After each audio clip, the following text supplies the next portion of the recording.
कहते हैं शौक का कोई मोल नहीं होता।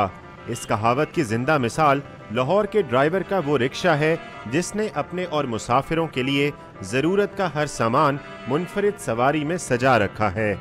देखनी हो कोई खबर या करनी हो ज़रूरी कॉल, रिक्शे में टीवी और पीसीओ का है इंतज़ाम।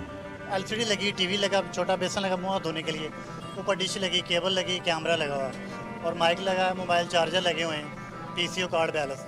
रिक्शा ड्राइवर रशीद शहजाद अपने इस रिक्शे में सहूलियात की दस्तयाबी को शौक के साथ साथ अपनी मजबूरी भी करार देता है। मेरी 2 बेटियां वो ना सुनती ना बोलती हैं, एक साथ 2 काम इसीलिए कर रहा हूँ कि मैं अपने बच्चों का इलाज करा सकूँ। तो इलाज के लिए लाख रुपए का है, तो लाख रुपए उन्होंने कहा डॉक्टरों ने।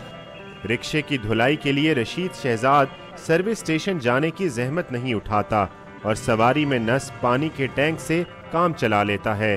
कैमरामैन अनवर खान के साथ उमर फारूक, डॉन न्यूज़, लाहौर।